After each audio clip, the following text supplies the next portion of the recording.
আপনি যেই হন না কেন, যাই করুন না কেন, আপনার কাজকে আলোচনা এবং সমালোচনা দুটোর মধ্য দিয়েই যেতে হবে। আর বিশেষ করে আপনি যদি শিল্পী হয়ে থাকেন আর আপনার ঝোঁক যদি শৈল্পিক দিকে বেশি থাকে, তাহলে আপনার সংগ্রামটা আরো বেশি কঠিন হবে, আপনার চলার পথটা আরো বেশি জটিলতায় ভরে যাবে। পৃথিবীর যে প্রান্ত থেকে আমাকে দেখছেন সবাইকে স্বাগত জানাই আমার ইউটিউব চ্যানেলে। আমি লামিসা সানজানা। প্রথমে তো সবাইকে অসংখ্য ধন্যবাদ আমার লাস্ট ফ্রাইডের যে মুভি রিভিউটা ছিল, ফাইটার মুভির রিভিউটা, সেটাতে এত ভালোবাসা দেখানোর জন্য। আর সবাই এভাবেই আমার পাশে থাকবেন। আমি প্রতি শুক্রবারই চেষ্টা করছি আপনাদের জন্য মুভি রিভিউ নিয়ে আসার। তো আর কিছু না বলে আর কথা না বাড়িয়ে চলে যাচ্ছি আজকের মুভি রিভিউতে। শুরুতেই যা বলছিলাম, শিল্পীর কথা, সমালোচনা, আলোচনার কথা, ভালো মন্দর কথা। আসলে ভালো মন্দটা কি, কে এই স্ট্যান্ডার্ডটাকে বা কে এই যে নিয়মটাকে বানিয়েছে যে এটা ভালো এটা মন্দ, বা শিল্পীর সত্তাটাকে জাজ করার যে ক্ষমতা, এই ক্ষমতাটার যে নিয়ম নীতি, এটাকে কে বানিয়ে দিয়েছে। আজকে যে মুভিটা নিয়ে কথা বলবো, সেই মুভিটার প্রতিটা সেকেন্ডে সেকেন্ডে, প্রতিটা মিনিটে মিনিটে এই সব কিছু নিয়ে কথা বলা আছে। আমার দেখা অন্যতম সুসজ্জিত এবং এলিমেন্ট দিয়ে ভরপুর একটা মুভি, যে মুভিটার রিভিউ নিয়ে আজকে এসেছি। আমি জানি যে এই মুভিটা নিয়ে হয়তো অনেক আলোচনা আছে, সমালোচনা আছে, এবং এই মুভিটার উপর অ্যাকচুয়ালি এই মুভিটার যার উপর তৈরি করা হয়েছে তাকে নিয়ে অনেক আলোচনা সমালোচনা আছে। কিন্তু সবকিছুর সাইডে রেখে আমি শুধুমাত্র মুভি নিয়েই কথা বলবো। মুভিটা আমার কাছে কেমন লেগেছে সেই গল্পটাই আপনাদের সাথে শেয়ার করব। আমি আজকে যে মুভিটা নিয়ে কথা বলবো সেই মুভিটার নাম অমর সিং চমকিলা। এই মুভিটা মূলত একটা Indian Hindi language biographical drama film, যেটা একজন পাঞ্জাবি মিউজিশিয়ান অমর সিং চমকিলার উপর বেস করে, তার লাইফের স্টোরির উপর বেস করে তৈরি করা হয়েছে। অমর সিং চমকিলা মুভিটার ডিরেক্টর হচ্ছেন ইমতিয়াজ আলী, লিখেছেন ইমতিয়াজ আলী এবং সাজিদ আলী, প্রডিউস করেছেন ইমতিয়াজ আলী, মোহিত চৌধুরী। আর এই মুভিটার যে মেইন দুইটা ক্যারেক্টার, এই দুইটা ক্যারেক্টারের মধ্যে অ্যাক্টিং করেছেন হচ্ছে দিলজিৎ দোসাঞ্জ এবং পরিণীতি চোপড়া। এই মুভিটা প্রিমিয়ার হয়েছে 8 এপ্রিল 2024-এ থিয়েটারে মুম্বাইয়ে। নেটফ্লিক্সে রিলিজ হয়েছে 12 এপ্রিল 2024-এ। এবার একটু কথা বলি ইমতিয়াজ আলী সম্পর্কে। আমরা সবাই জানি ওনার যে কাজ, ওনার যে মুভিগুলো হয়, সেই মুভিগুলো একটা এক্সপিরিয়েন্স হয় দর্শকদের জন্য, একটা অন্যরকম ভাইব তৈরি করে, একটা ইমাজিনেশন দেখায়। মনে হয় যেন আমরা একটা কোনো কবিতা শুনছি কিংবা কোনো একটা সুন্দর মিউজিক শুনছি, এরকম হয়। তার যে ডিরেকশন গুলো হয় বা তার যে মুভিগুলো হয়, সেগুলো অন্যরকমই একটা এক্সপিরিয়েন্স হয়। এই মুভিটা সম্পর্কে অনেকেই এরকম বলছেন যে এই মুভিটা ইমতিয়াজ আলীর একটা কামব্যাক।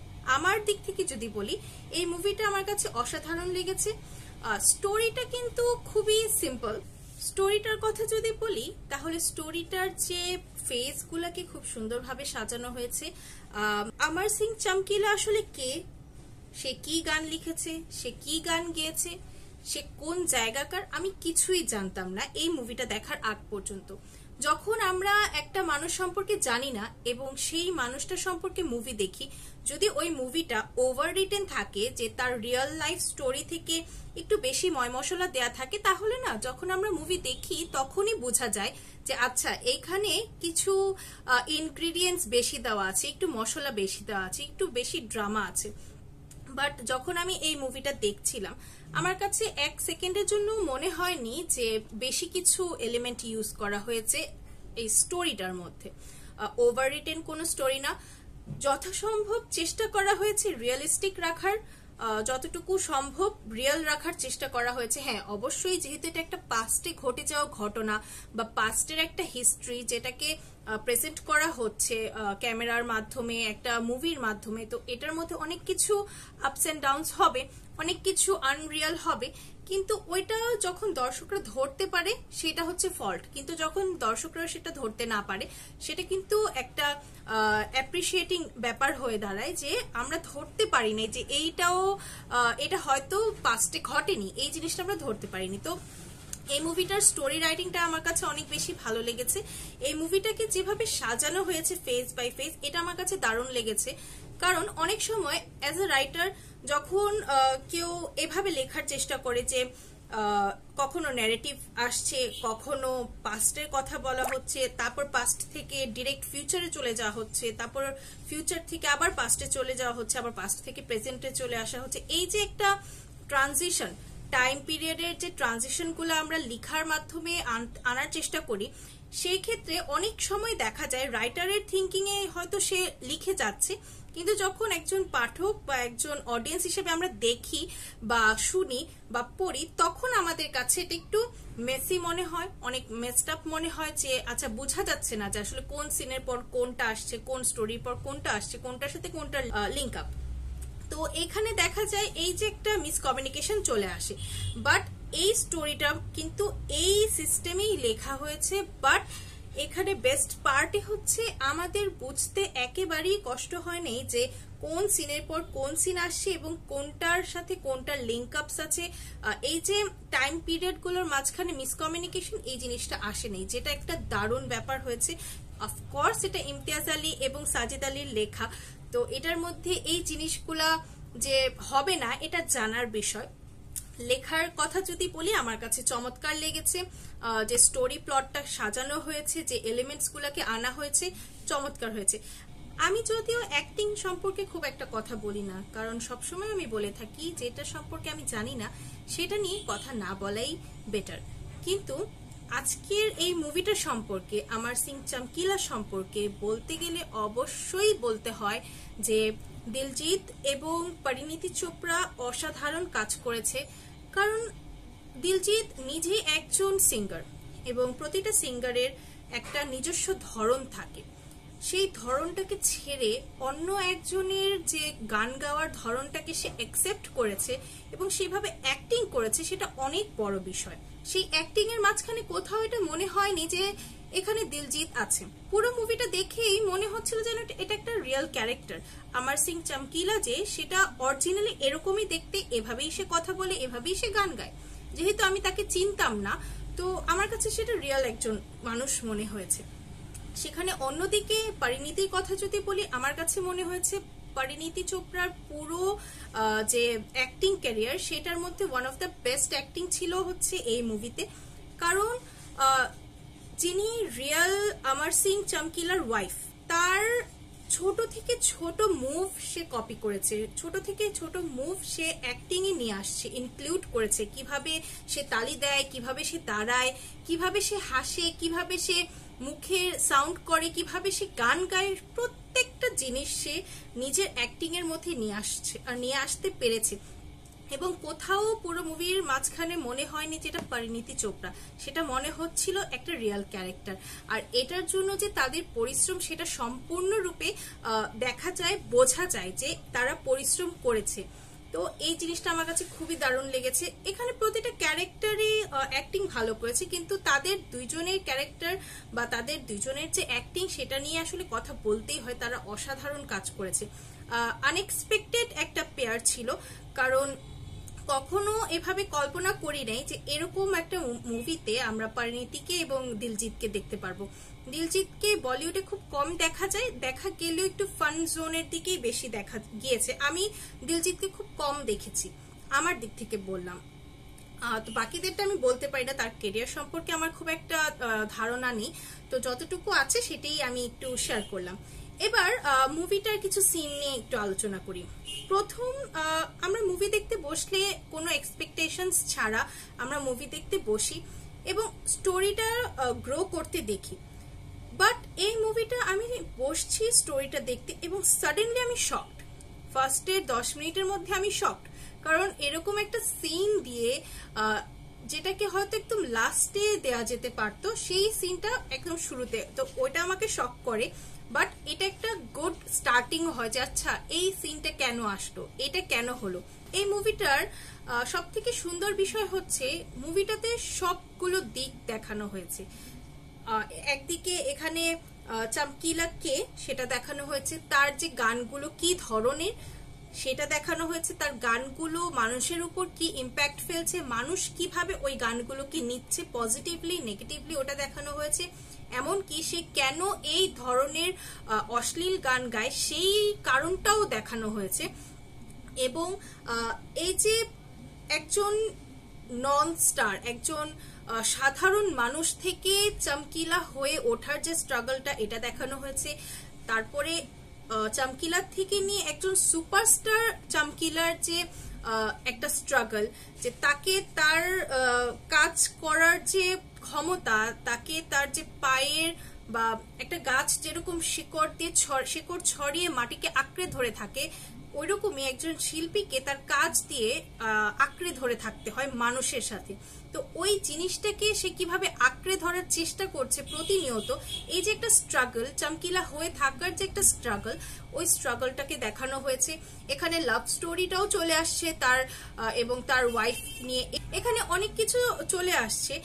যেমন এখানে অনেকটা চমকিলা কি বললো কি বলেনি সেই জিনিসগুলোও চলে আসছে। এখানে পুরো একটা মানুষের সবকিছু দেখানো হয়েছে। মানে আপনি একটা মানুষ, আপনার ভালো দিক থাকবে, আপনার খারাপ দিক থাকবে, আপনার কাজকে ভালো মনে করা হবে, আপনার কাজকে খারাপ মনে করা হবে, আপনি কাজ ছাড়াও আপনার একটা আলাদা পরিচিতি আছে, আপনার একটা পার্সোনালিটি আছে, সবকিছু মিক্স করে এখানে এই মুভিটাতে দেখানো হয়েছে, যেটা আমার কাছে দারুণ লেগেছে। আর সব থেকে বড় বিষয়, এই মুভিটার যে এডিটিং এবং এই মুভিটার যে বিভিন্ন জায়গায় অ্যানিমেশন দেয়া হয়েছে, আমার কাছে সেটা চমৎকার লেগেছে। এটা এক্সপেক্টেড ছিল না।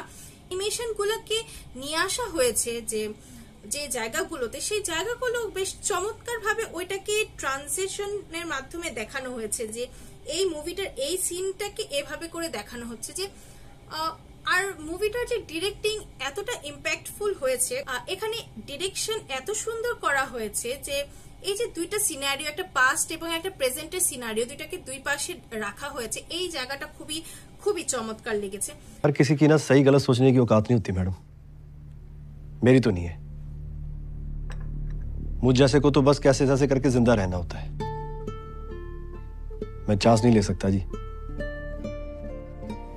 आप समझ नहीं पाओगे, मैं बहुत छोटा इंसान हूं मैडम। मुझे वही गाने बनाने होते हैं जो लोग पसंद करें, वरना मैं खत्म हो जाऊंगा। क्योंकि इस दुनिया में ज्यादातर छोटे लोग हैं, मेरे जैसे, आप जैसे कम हैं। और छोटे लोगों को यही सब पसंद आता है, क्योंकि वो भी यही सब देख रहे होते हैं, इसीलिए मेरे गाने चलते हैं। এই সিন পর্যন্ত বা এই সিনের আগ পর্যন্ত আমরা মুভিটা দেখলাম এবং জানলাম যে চমকিলা খারাপ গান লেখে। চমকিলা যে গানের মধ্যে ওয়ার্ডগুলো ইউজ করে, যে সেন্টেন্সগুলো মিন করে, সেগুলো খারাপ জিনিস। কিন্তু এগুলো সে কেন লেখে এবং কেন করে, এই জিনিসটা এই ইন্টারভিউর মধ্যে চলে আসে, যে এগুলোই সে দেখে আসছে এবং দর্শক অডিয়েন্স এই জিনিসটাই নিচ্ছে। আপনি বলেন, আমি একটা কবিতা লিখলাম, সেই কবিতাটা আমি আপনাদের কাছে ছেড়ে দিলাম, আপনারা যদি নেবেন, ওই কবিতাটাকে অ্যাবজর্ভ করবেন, কবিতাটাকে ভালোবাসবেন, তাহলেই কিন্তু আমি ওই টাইপের আরো কবিতা লিখবো আপনাদের জন্য। কিন্তু আপনারা যদি সেটা না নেন, সেটাকে যদি ভালো না বাসেন, সেই কবিতাটাকে নিজের মনে না করেন, তাহলে আমি সেই কবিতা লিখবো না। এক্সাক্ট সেম ওয়াইজ যে কোনো গান, যে কোনো অ্যাক্টিং, যে কোনো মুভি, যে কোনো বই, তখনই ওই সেম ক্যাটাগরির উপর একজন আর্টিস্ট কাজ করে, যখন সেই কাজগুলো আপনারা নিচ্ছেন অ্যাজ আ অডিয়েন্স, আপনারা একসেপ্ট করছেন। ততক্ষণ পর্যন্ত, তার আগ পর্যন্ত সে লিখে যাবে, সে গেয়ে যাবে, কিন্তু কেউ নিচ্ছে না, কেউ একসেপ্ট করছে না। তো এখানে অডিয়েন্সদের বড় ভূমিকা আছে। এই যে আমাদের বাংলাদেশে হিরো আলম বা এরকম অনেকগুলো মানুষকে আমরা দেখি যারা ভাইরাল, কিন্তু তাদের মধ্যে ওইরকম ভাইরাল হওয়ার মতো কোনো এলিমেন্ট নাই, কোনো যোগ্যতা নাই, বা কোনো এমন কিছু নাই যেটা ভালো বা যেটা হয়তো ভালো হতে পারে, এমন কিছু দেখা যায় না। এরকম অনেকগুলো ক্যারেক্টার আছে এবং এইগুলোকে আমরা প্রতিনিয়ত রিয়েল লাইফে দেখি। তারা কিভাবে এত পপুলার হয়েছে, তারা কিভাবে এত ভাইরাল হয়েছে, আপনাদের কারণে, আমাদের কারণে। কারণ আমরা তাদেরকে ভাইরাল করছি, আমরা তাদেরকে দেখছি, আমরা মজা নিচ্ছি। আমরা যদি তাদেরকে না দেখতাম, তারা ভাইরাল হতো না। फिर मुझे बोला गया कि तू बहुत खराब है चमकीला, बहुत हल्के गीत गाता है, बंद करे ये काम, ये बहुत गलत बात है। तो मैं मान गया, अब मैं ऐसे गीत नहीं गाता जी। एक बात चमकीले की बहुत गलत सी, अपने सुनने वालों का गुलाम था वो। इतना भी बड़ा हो गया, फितरत नौकर वाली रही उसकी, खाड़े पर कभी ना नहीं बोल पाया। এই যে একটা সিন, গোলামওয়ালা সিন, যেটা এই যে এডিটিং গুলো, আসলে এই মুভিটার সব থেকে পাওয়ারফুল দিকই হচ্ছে এটার স্টোরি, অ্যাক্টিং এবং এডিটিং, ডিরেকশন, এই চারটা জিনিস যেটা আমার কাছে চমৎকার লেগেছে। এটার পাশাপাশি যে ফিনিশিং এর সাইডটাতে আছে 7 মিনিট আগে, শেষ হওয়ার 7 মিনিট আগে, যেখানে বিদা করো গানটা দেয়া অরিজিৎ সিং এর গাওয়া,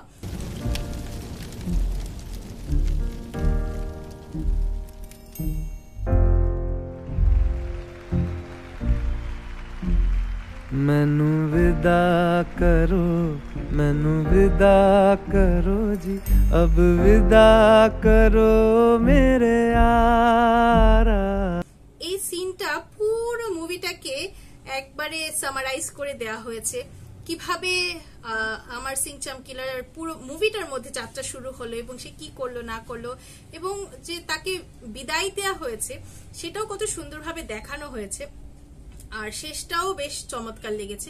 ওভারঅল যদি আমি মুভিটার কথা বলি, যদি আপনি মানে এন্টারটেইনমেন্ট হিসেবে নিতে চাচ্ছেন তাহলে আমি বলবো এটা হয়তো আপনার জন্য না, কারণ যারা বায়োগ্রাফিক্যাল মুভিজ বেশি পছন্দ করেন মুভিটা তাদের জন্য। একটা বায়োগ্রাফিক্যাল মুভির মধ্যে সব থেকে বড় বিষয় এরকম হয়ে দাঁড়ায় যে স্টোরি একটা থাকে এবং তার মধ্যে অনেক বেশি ইনপুট দিয়ে জিনিসটাকে নষ্ট করে ফেলা হয়, কিন্তু এই মুভিটা সেরকম নাই। এই মুভিটাকে একদম অরিজিনাল রাখার চেষ্টা করা হয়েছে। এই মুভিটার ডিরেকশন বলি, স্টোরি বলি, অ্যাক্টিং বলি আর এডিটিং বলি, সবকিছু আমার কাছে দারুণ লেগেছে। বিশেষ করে আমি অ্যানিমেশনের কথা বলবো, অ্যানিমেটেড সিনগুলো অনেক বেশি চমৎকার। যদি রেট করা হয় তাহলে আমি 10-এর মধ্যে 10 দিব। আমার কাছে চমৎকার একটা মুভি লেগেছে। পার্সোনালি আমি বায়োগ্রাফি মুভি পছন্দ করি। আমার কাছে ভালো লাগে কারো জীবন সম্পর্কে জানতে, তার স্ট্রাগল সম্পর্কে জানতে, এবং যখন আমি কোনো বায়োগ্রাফিক্যাল মুভি দেখছি তখন আমি জানি যে এখানে অনেক কিছু আছে যেগুলো আসলে কখনো ঘটেইনি। এগুলো হচ্ছে একজন লেখকের কল্পনা, একজন ডিরেক্টরের ইমাজিনেশন, যেগুলোকে একত্র করে একটা মুভি তৈরি করা হয়েছে।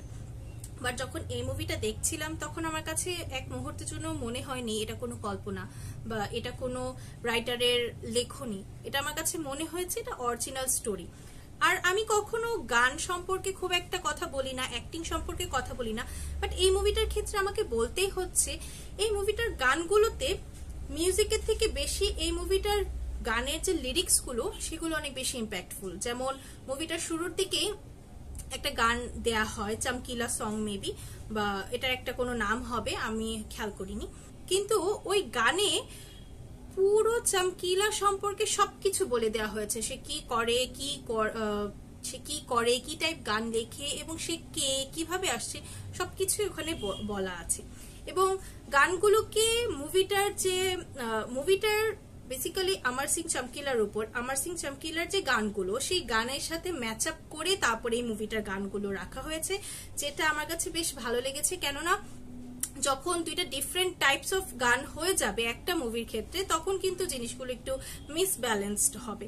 বাট এই মুভিটার প্রতিটা এলিমেন্ট খুবই ব্যালেন্স, অ্যাক্টিং বলেন, গান বলেন, ডিরেকশন বলেন। আমি বারবার সেম কথাই বলছি যে এই মুভিটার অ্যাক্টিং, ডিরেক্টিং, তারপরে অ্যানিমেশন, এডিটিং সবকিছুই বেশ ভালো হয়েছে। আমার কাছে অনেক দারুণ মুভি লেগেছে। বলিউডের মধ্যে এরকম আরো বেশ কিছু একদম পাওয়ারফুল মুভির দরকার আছে। এই যে নর্মাল যা চলছে ট্রেন্ডিং সেগুলোকে ছাপিয়ে এই মুভিগুলো আরো অ্যাপ্রিসিয়েশন পাওয়া উচিত, আরো বেশি করে এই টাইপের মুভি করা উচিত। তাতে হয় কি, নতুন কিছু অডিয়েন্সরা পায় এবং যে ট্যালেন্ট গুলো সেগুলো আরো ভালো করে শো হয়। যারা, আর এর সাথে সাথে আরেকটা জিনিস যেটা ভালো হয়, যারা ট্যালেন্টেড আছে, শুধু অ্যাক্টিং এর ক্ষেত্রে বলছি না, ডিরেক্টিং এর ক্ষেত্রে বলছি, এই যে এডিটিং এর কথাই যদি বলি, বা যারা অ্যানিমেশনে কাজগুলো করেছে তাদের কথাই যদি বলি, গ্রাফিক্স এর কাজগুলো করে তাদের কথা যদি বলি, তারা আরো কাজ পাবে, তাদের কাজগুলোকে অ্যাপ্রিসিয়েট করা হবে যখন এই মুভিগুলো, এই টাইপের মুভিগুলো আরো আসবে। তো এই ছিল আমার সিং চমকিলা মুভিটার রিভিউ। আশা করি সবার কাছে ভালো লাগবে। সবাই ভালো থাকবেন, সুস্থ থাকবেন। আরো একটা শুক্রবারে আরো একটা মুভি নিয়ে হাজির হব খুব শীঘ্রই। ততদিন পর্যন্ত সবাই ভালো থাকবেন, সুস্থ থাকবেন এবং মুভি দেখতে থাকবেন। ধন্যবাদ।